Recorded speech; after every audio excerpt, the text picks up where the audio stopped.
Big ব্যাশে অভিষেক ম্যাচেই বাজিমাত করলেন রিশাদ হোসেন। মাত্র 3 ওভার বোলিং করে মন জয় করে নিলেন সকলের। এক প্রান্ত থেকে তিনি চাপ সৃষ্টি করেছেন বুদ্ধিদীপ্ত বোলিং দিয়ে, অন্যদিক থেকে সিডনির ব্যাটারদের উইকেট তুলে নিয়েছেন তার সতীর্থরা।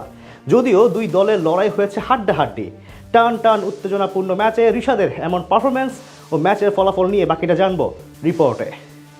বিগ ব্যাশে দ্বিতীয় বাংলাদেশি হিসেবে আজ অভিষেক ঘটল রিশাদ হোসেনের। সিডনি থান্ডার্সের বিপক্ষে আজ মাঠে নামেন টাইগার লেগ স্পিনার। সেখানে বল হাতেও নজর কাড়েন আলাদাভাবে। প্রথম 3 ওভারেই চাপ চিনিয়ে দেন নিজের। এদিন সিডনির বিপক্ষে টস জিতে আগে বল করার সিদ্ধান্ত নেয় তার দল হোবার্ট হেরিকেন্স। বিপরীতে ব্যাট করতে নেমে দারুণ শুরু করেন প্রতিপক্ষের দুই ওপেনার ম্যাথিউ গ্লিক্স এবং স্যাম কনস্টাস। দ্বিতীয় ওভারে বিলি স্টানলেকের বলে এক ছক্কা ও 2-4 মেরে তাণ্ডব শুরু করেন গ্লিক্স, কিন্তু শেষ বলে তার স্লোয়ারে পরাস্ত হয়ে 7 বলে 20 রানের ঝোড়ো ইনিংস খেলে বিদায় নেন এই ব্যাটার। পরের ওভারে রিলে মেরেডিথ দিয়ে যান 15 রান। আজ ইনিংসের পঞ্চম ওভারে প্রথম বল করতে আসেন রিশাদ হোসেন। সেখানে অসাধারণভাবে নিয়ন্ত্রিত বোলিং করে কোনো বাউন্ডারি হজম না করে দেন মাত্র 6 রান। পাওয়ার প্লেতে সিডনি তোলে 1 উইকেটের বিনিময়ে 62 রান। নিজের দ্বিতীয় ওভারে এসে আরো বেশি ইমপ্রেসিভ ছিলেন রিশাদ। সেখানে 2টি ডট দিয়ে ব্যয় করেন কেবল 4 রান। ধীরে ধীরে হোবার্টের গলার কাটা হয়ে দাঁড়ানো কনস্টাসের উইকেট নেন স্টানলেক। তার ব্যাট থেকে আসে 25 বলে 28 রানের ইনিংস। ক্রিজে এসে বেশিক্ষণ টিকতে পারেননি স্যাম বিলিংস।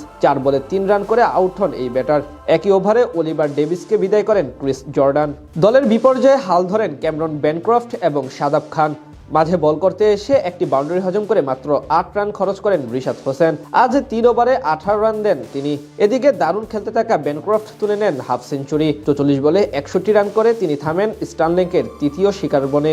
এরপর ক্রিজে এসে তাণ্ডব শুরু করেন ড্যানিয়েল স্যামস। 64 রান করে শাদাব খান ফিরে গেলেও একের পর এক বাউন্ডারি হাঁকাতে থাকেন তিনি। শেষ পর্যন্ত তার 11 বলে 23 রানের ইনিংসে ভর করে 180 রানের পুঁজি পায় সিডনি থান্ডার্স।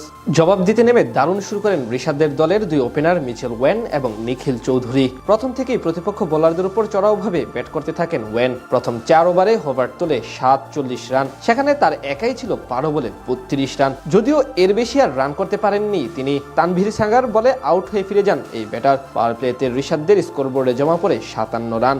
এরপর নিখিলের সাথে জুটি করেন বেন ম্যাকডারমট। দুজন মিলে বেশ সাবলীলভাবে সামলাচ্ছিলেন সিডনির বোলারদের। নবম ওভারে রিচ টপটি কেটানা 2 বলে 2 ছক্কা হাঁকান ম্যাকডারমট। শেষ 10 ওভারে হোবার্টের প্রয়োজন ছিল 83 রান। সেখান থেকে নিখিল 41 এবং ম্যাকডারমট 38 রান করে বিদায় নিলে নতুন করে হোবার্টের ত্রাণকর্তা হয়ে আসেন টিম ডেভিড এবং অভিজ্ঞ ম্যাথু ওয়েড। তাদের দায়িত্বশীল ব্যাটিংয়ে জয়ের বন্দরে পৌঁছে যায় রিশাদদের হোবার্ট হেরিকেন্স। অর্থাৎ নিজের অভিষেক ম্যাচেই জয় পায় টাইগার লেগ স্পিনার।